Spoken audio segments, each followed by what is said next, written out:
नमस्कार दोस्तों, एक बार फिर स्वागत है आपके अपने चैनल डीआर माई पे। और आज हम क्वेश्चन लेके आए हैं। आपके पास दो क्वेश्चन हैं और ये क्वेश्चन आपके एग्जाम के पॉइंट ऑफ व्यू से काफी इंपॉर्टेंट है और बोर्ड एग्जाम में पूछे जाने की चांसेस ज्यादा हैं। सेम क्वेश्चन ना हो बट पैटर्न आपका क्वेश्चन का सेम होगा, ठीक है।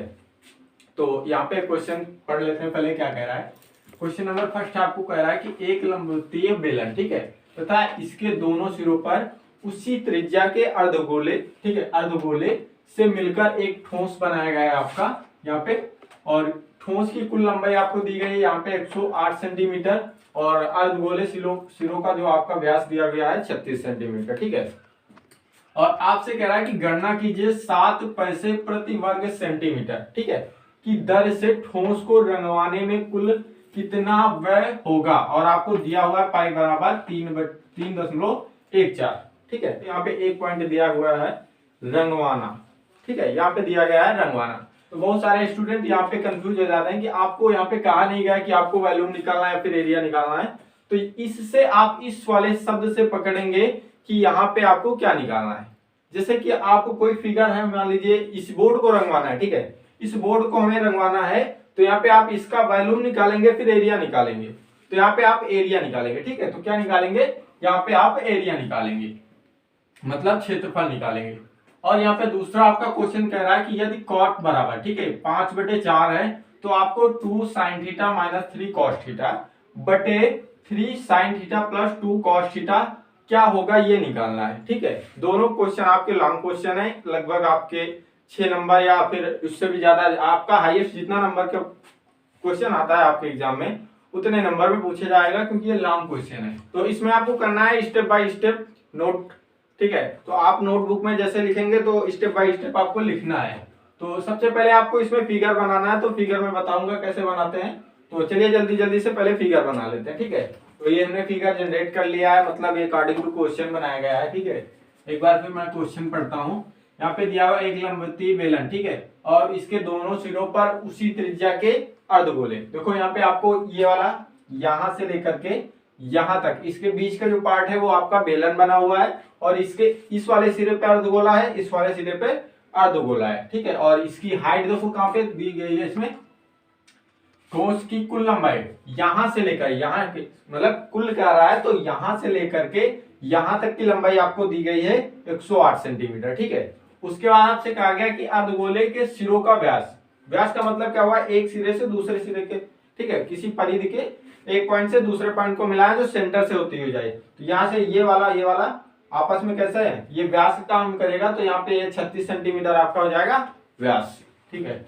अब यहाँ पे क्वेश्चन को थोड़ा सा सॉल्व करते हैं स्टेप बाय स्टेप, कैसे आपको नोटबुक में नोट करना है। यहाँ पे आप लिखेंगे, दिया है आपको क्या क्या दिया है वो नोट करेंगे, ठीक है। आपको क्या दिया हुआ है, ठोस की कुल लंबाई, ठीक है, ठोस की कुल लंबाई कितनी दी हुई है, 108 सेंटीमीटर, ठीक है, 108 सेंटीमीटर। उसके बाद ठोस की आधार की त्रिज्या, ठीक है। तो यहाँ पे लिखेंगे हम सिर्फ और सिर्फ आधार की त्रिज्या कितनी सेंटीमीटर। तो यहाँ पे आपको त्रिज्या नहीं दिया हुआ है, यहाँ पे दिया हुआ है आपको व्यास। तो लिखेंगे व्यास कितना दिया हुआ है, 36 सेंटीमीटर। अब आप लिखेंगे, क्या लिखेंगे, अब आप लिखेंगे ठोस की त्रिज्या। देखो आपको व्यास और त्रिज्या में रिलेशन पता है तो आप निकाल सकते हो, इजीली निकाल सकते हो, क्योंकि व्यास जो होता है वो दो त्रिज्याओं के बराबर होता है। मतलब क्या हुआ कि हम व्यास का आधा कर दे तो हमें एक त्रिज्या मिल जाएगी, तो इसका आधा करेंगे तो क्या हो जाएगा, व्यास बटे 2 और यहां से आ जाएगा 36/2 और यह आ जाएगा 18 सेंटीमीटर। ये त्रिज्या आपकी इस बेलन के आधार की भी होगी, इस अर्धगोले के आधार की भी होगी और इस वाले अर्धगोले के आधार की भी होगी। तो इसका मतलब यह हुआ,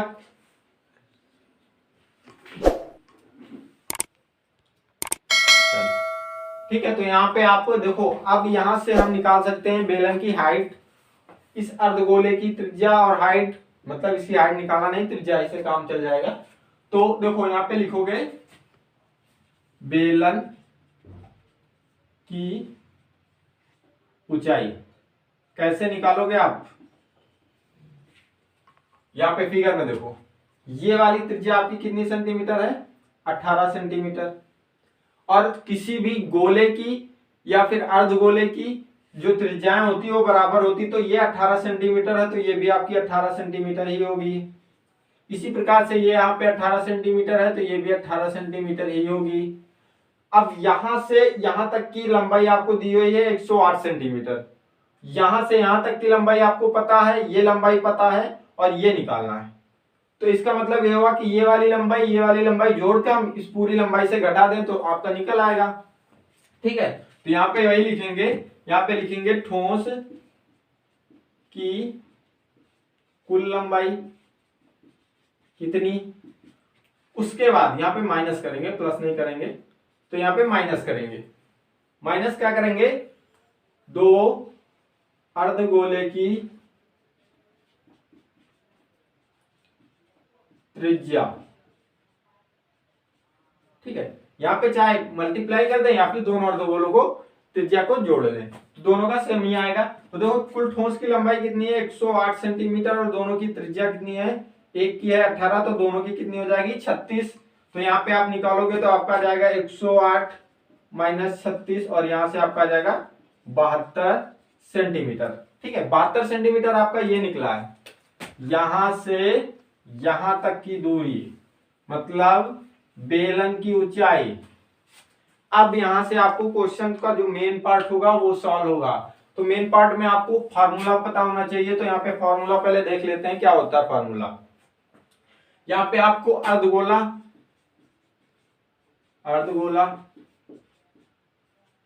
यहाँ पे आपको बताया ना एरिया निकालना, तो यहाँ पे क्या लिखोगे, अर्धगोले की क्षेत्रफल। ठीक है, अर्धगोले का एरिया क्या होता है आपका 2 पाई आर स्क्वायर, क्योंकि गोले का क्या होता है 4 पाई आर स्क्वायर, तो उसका आधा हो जाएगा क्योंकि ये फिगर भी गोले का आधा है। यहाँ पे हो जाएगा बेलन का क्षेत्रफल, इसका क्या होता है, इसका होता है 2 पाई आर एच। ठीक है, इसका होता है 2 पाई आर एच। तो यहाँ पे आपको यही निकालना है ठोस का क्षेत्रफल, तो यहाँ पे लिखेंगे ठोस का क्षेत्रफल। कैसे निकालेंगे, यहाँ पे निकालेंगे बेलन का क्षेत्रफल,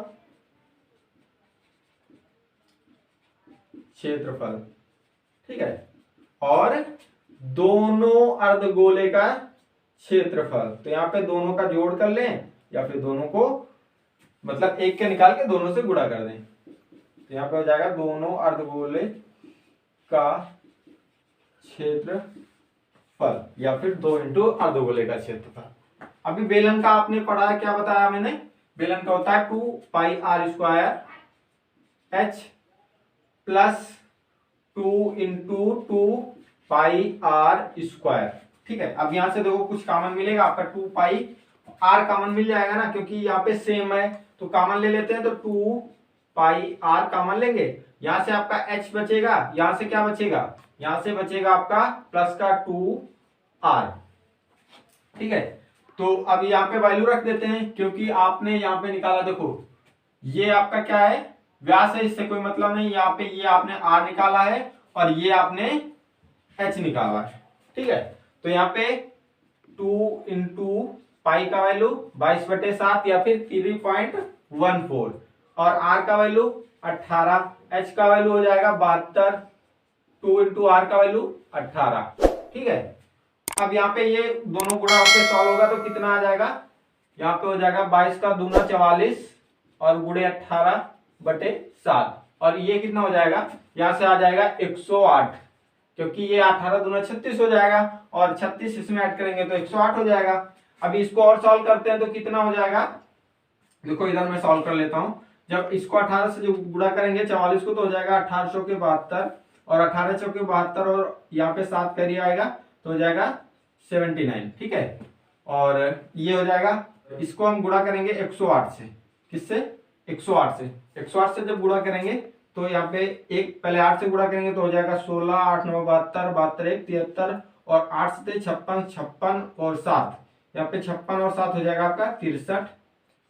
अब फिर क्या करेंगे, डायरेक्ट 10 से गुणा कर लेते हैं, या फिर पहले 0 से करें फिर 2 से करें, 1 से करें। तो डायरेक्ट 10 से करेंगे तो हो जाएगा यहाँ पे कुछ इस प्रकार से, तो हो जाएगा 6 3 5 9 6 15 और ये हो जाएगा 8, यहाँ तो हो जाएगा 85,536। ठीक है, कितना हो जाएगा ये 85,536 और बटे में 7, ये आपका क्षेत्रफल निकला है। ठीक है, क्षेत्रफल निकला है। तो यहाँ पे एक चीज और ध्यान देना है, यहाँ पे जो हमारा यूनिट आएगा, ठीक है, मात्रक जो आएगा वो भी ध्यान देना है। यहाँ पे आएगा वर्ग सेंटीमीटर। सेंटीमीटर क्यों आया, क्योंकि यहाँ की सारी मेजरमेंट आपने किस में की थी, सेंटीमीटर में। देखो ये सेंटीमीटर में दिया हुआ, ये सेंटीमीटर में दिया। अगर यहाँ से सेंटीमीटर के अलावा अगर मीटर में होता तो यहाँ पे सेंटीमीटर की जगह पे क्या आता, मीटर में आता। ये आप विशेष ध्यान रखेंगे, अगर ये गलती कर दे तो आपके नंबर कट भी सकते हैं। ठीक है, ये आपने निकाल लिया इसका एरिया, मतलब इस वाले पूरे फिगर का एरिया, मतलब ठोस का एरिया। ठीक है, अब यहाँ पे आप इसको रंगवाओगे, तो रंगवाओगे तो इसमें कितना खर्चा आ रहा है, यहाँ पे खर्चा आ रहा है 7 रुपए प्रति वर्ग सेंटीमीटर। ठीक है, 1 वर्ग सेंटीमीटर अगर आप रंगवाओगे तो 7 रुपए का खर्चा आएगा। हमें रंगवाना कितना है, 85,536 बटे 7 वर्ग सेंटीमीटर। मतलब क्या हुआ कि आप निकालोगे कुल खर्च।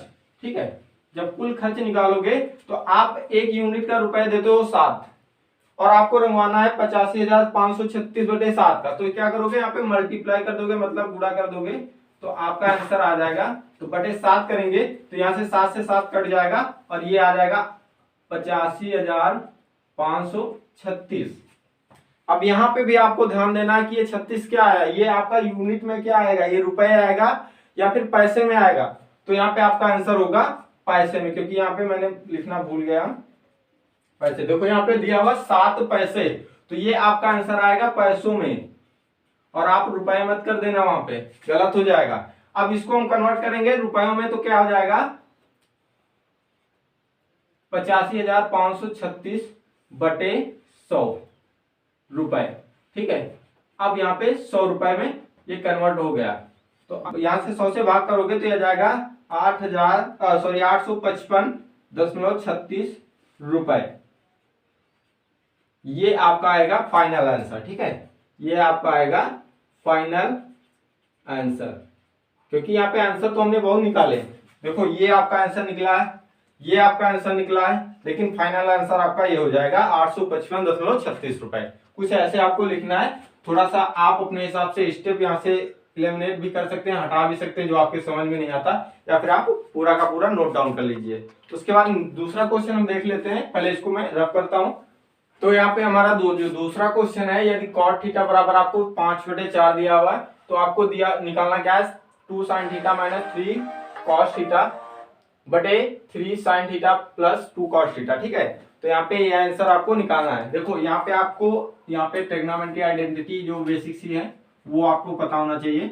यहाँ पे आपको ये पता होगा ना, cot बराबर क्या होता है, cot बराबर होता है आपका आधार बटे, ठीक है, क्या होता है, आधार बटे लंब। क्योंकि tan क्या होता है, लंब बटे आधार, तो tan का उल्टा cot होता है, तो cot हो जाता है आपका आधार बटे लंब। ठीक है, तो इसका मतलब ये हुआ कि आपका जो 5 है वो आधार है, जो 4 है वो क्या है, लंब है। ठीक है, तो वो आपको यहाँ पे दिया हुआ है, यहाँ पे लिख लेंगे, इसे दिया है। आप जैसे मैं स्टेप बाय स्टेप जैसे लिखा रहा हूं वैसे आपको अपने नोटबुक में लिखना है, और आपके जो आंसर शीट होगी उसमें भी ऐसे लिखना है। अब यहाँ पे देखो आपको सॉल्व क्या करना है, यहाँ पे लिखेंगे हल करना है या फिर सॉल्व करना है, आप जैसे भी लिखोगे। इंग्लिश में लिखोगे तो आपको सॉल्व करना है, या फिर हिंदी में लिखोगे तो हल करना है। ठीक है, यहाँ पे देखो क्वेश्चन आपका है 2 sin थीटा। ये हम 2 मेथड से लगा सकते हैं। पहला जो सिंपल सा मेथड है आपको बताता हूं, cos थीटा बटे 3 sin थीटा प्लस का 2 cos थीटा। ठीक है, ये आपको दिया हुआ है। अभी इसको सॉल्व करना है, तो यहाँ पे क्या लिखोगे, अंश और हर में डिवाइड करना है। किससे डिवाइड करना है, यहाँ पे हमको कॉट लाना है। अगर कॉट लाना है तो इस साइन को एलिमिनेट करना है और कॉस के साथ खेलना है। तो यहाँ पे साइन को एलिमिनेट करना है, तो यहाँ पे साइन से डिवाइड कर दे तो ये कट जाएगा। तो यहाँ पे क्या लिखेंगे, साइन से भाग देने पर ठीक है, साइन से भाग देने पर मतलब साइन थीटा से भाग देने पर। ठीक है, तो जब साइन थीटा से भाग दोगे तो यहाँ पे हो जाएगा, यहां से कट जाएगा तो यहाँ पे हो जाएगा 2 और माइनस का यहाँ पे आ जाएगा 3 कॉस थीटा बटे साइन थीटा, फिर अपान में आपका आ जाएगा 3, यहाँ भी साइन से डिवाइड करेंगे तो कट जाएगा, यहाँ पे आ जाएगा प्लस का 2 कॉस थीटा बटे साइन थीटा। ठीक है, इतना आ जाएगा। अब देखो यहाँ पे फिर आपकी आइडेंटिटी पता होना चाहिए, क्योंकि आइडेंटिटी आपकी जो बेसिक आइडेंटिटी है वो आपको काफी हेल्प करेंगी क्वेश्चन को सॉल्व करने में। तो ये देखो यहाँ पे 2 हो जाएगा माइनस का 3 कॉस अपान साइन क्या होता है, ये आपका होता है कॉट थीटा। तो यहाँ पे आ जाएगा कॉट थीटा बटे, ठीक है, यहाँ पे आपका फिर आ जाएगा 3 प्लस 2,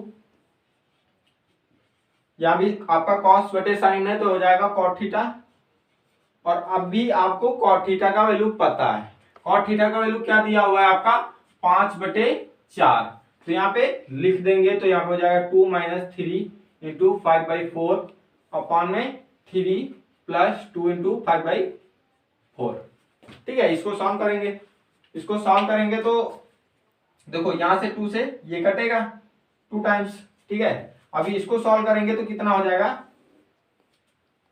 2 माइनस, अभी जब आप फ्रैक्शन सॉल्व करते हो, ठीक है, तो फ्रैक्शन में जब आप गुणा करते हो तो अंश का गुणा अंश में होता है, हर का गुणा हर में होता है। ये चीज आपको पता होनी चाहिए, अगर नहीं पता है तो बताना, फिर कभी टाइम मिलेगा तो वीडियो बना देंगे। तो यहाँ पे हो जाएगा 15 बटे नीचे क्या हो जाएगा 4 और अपॉन में फिर ये वाला सॉल्व करेंगे।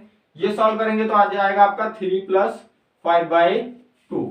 अभी ये एक प्रकार से फ्रैक्शन फिर बन गए, इसको फिर सॉल्व करना है आपको। तो यहां से चाहे आप एलसीएम मेथड से सॉल्व करें या फिर क्रॉस मल्टीप्लाई से सॉल्व करें। तो यहाँ पे हम क्रॉस कर रहे हैं, इसका गुणा इससे तो हो जाएगा 8, इसका गुणा इससे, यहाँ पे 1 मान सकते हैं, कुछ नहीं है तो 1 मान लेते हैं, यहाँ भी 1 मान लेते हैं, तो इसका गुणा इससे और साइन जो इसके बीच में है तो हो जाएगा 15 बटे अब इसका गुणा इससे। ठीक है, क्योंकि आपका जो क्रॉस मल्टीप्लाई में कुछ ऐसे होता है आपका फ्रैक्शन प्लस का या फिर माइनस का। ठीक है, यहाँ पे क्या होता है C/D।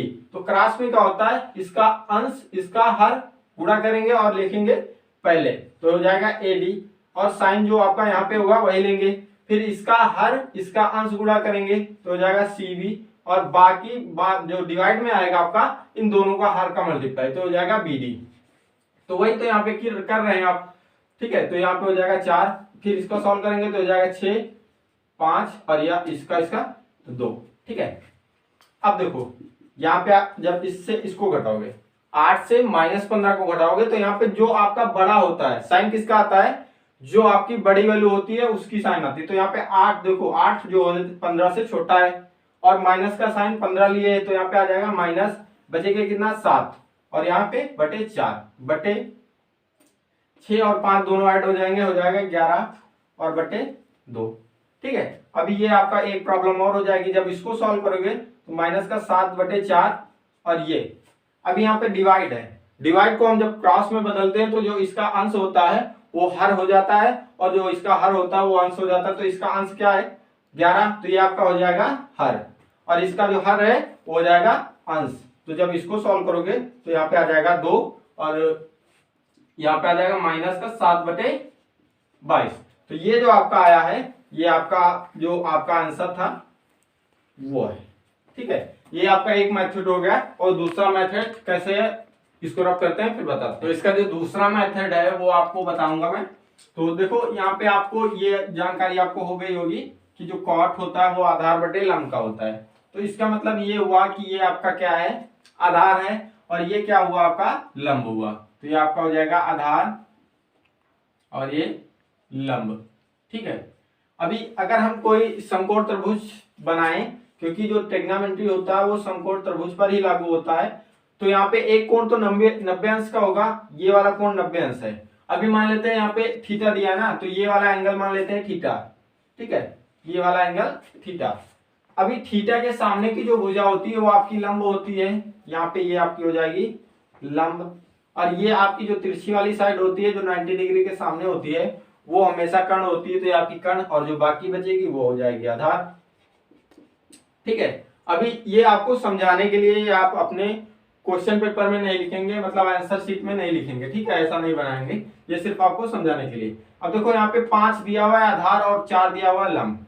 इसका मतलब ये हुआ कि ये आपकी साइड जो है 5 सेंटीमीटर या फिर 5 यूनिट है, ठीक है, और ये आपकी कितनी है 4 सेंटीमीटर और 4 यूनिट, ठीक है। अभी आप इसको निकालोगे, आप इसको कैसे निकालोगे, आप इसको निकालोगे यूज करके पाइथागोरस थ्योरम। अभी पाइथागोरस थ्योरम आप यूज करोगे तो कितना आ जाएगा, पहले तो ये जानना होगा कि आप पाइथागोरस थ्योरम जानते हैं या फिर नहीं जानते हैं। तो यहाँ पे पाइथागोरस थ्योरम जो होती है आपकी, वो किसी भी समकोण त्रिभुज में आधार का स्क्वायर प्लस लंब का स्क्वायर जो होता है वो कर्ण के स्क्वायर के बराबर होता है, ये आपकी पाइथागोरस थ्योरम होती है। अभी यहाँ के सारे हम ये वाला कर्ण वाला साइड निकाल सकते हैं, अगर 2 साइड दी हुई है, चाहे इसमें से कोई भी 2 साइड दी हो तो हम तीसरी साइड निकाल सकते हैं। तो यहाँ पे लंब दिया हुआ है 4, तो 4 का स्क्वायर 16, और यहाँ पे आपको आधार दिया हुआ है 5, तो 5 का स्क्वायर 25, दोनों का ऐड करेंगे कितना आ जाएगा 41, और यहाँ पे आपका कर्ण का वैल्यू नहीं निकला, ये कर्ण स्क्वायर का वैल्यू निकला है, ठीक है। जब कर्ण का वैल्यू आप निकालोगे तो आपका वैल्यू जो आएगा √41 आएगा, ठीक है, कितना आएगा √41 आएगा।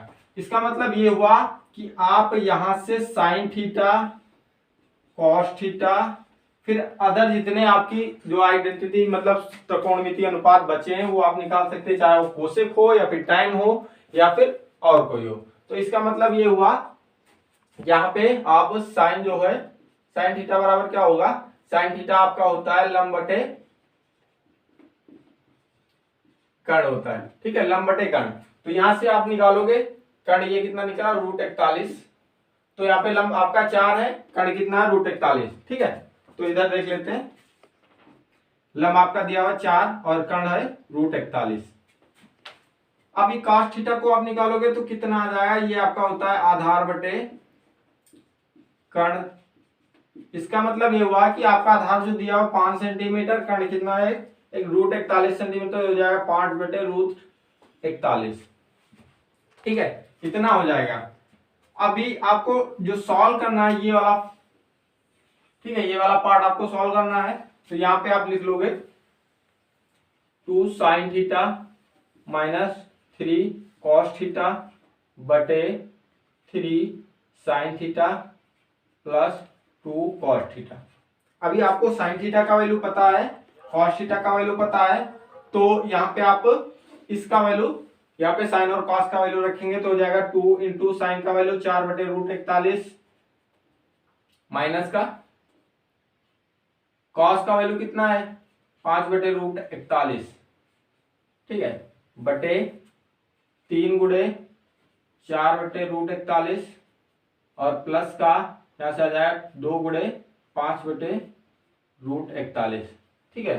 अभी इसको सॉल्व करोगे, देखो मैंने अभी जस्ट पहले बताया कि जब आप फ्रैक्शन सॉल्व करते हो तो जब उसका गुणा करते हो तो अंश का गुणा अंश में और हर का गुणा हर में होता है। तो यहाँ पे जब इसका गुणा करोगे, इधर मैं कर लेता हूं क्योंकि आपको देखने में दिक्कत होगी, तो 4 गुणे 8 हो जाएगा √41, और जब इसको सॉल्व करोगे माइनस साइन के साथ 15 बटे √41, ठीक है। अब इसका हर जो सॉल्व करोगे तो हो जाएगा 12 बटे √41 प्लस का यहां से हो जाएगा 10 बटे √41, ठीक है, यहाँ पे हो जाएगा √41।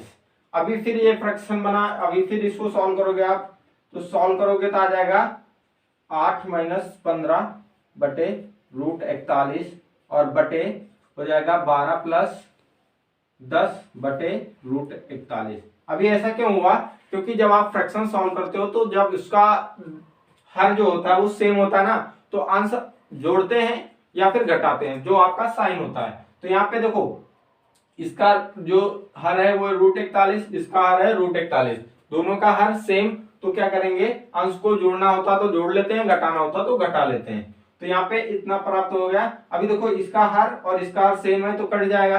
कटेगा कैसे, थोड़ा सा एक स्टेप और मैं बता देता हूं, क्योंकि आप अभी मैं बताया है कि ये जो इसका डिवाइड है, जब इसको क्रॉस में चेंज करते हैं तो इसका हर जो है वो अंश में चेंज होता है।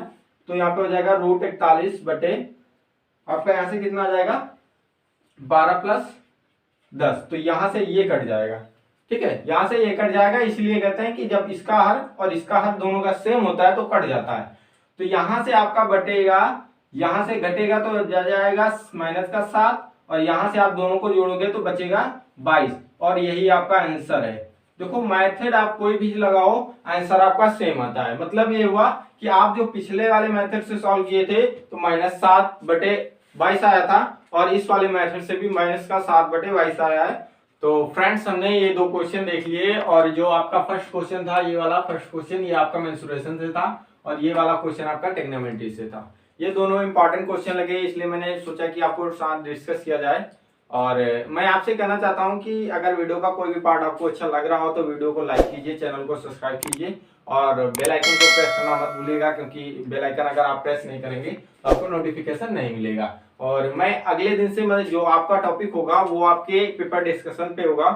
जो आपका लास्ट ईयर एग्जाम हुआ था उसके जो इंपॉर्टेंट क्वेश्चन है वो डिस्कशन करेंगे, वो चाहे मैथ 10th क्लास की हो या फिर इंटरमीडिएट की हो। तो मिलते हैं नेक्स्ट वीडियो में, तब तक के लिए बाय, जय हिंद, जय भारत।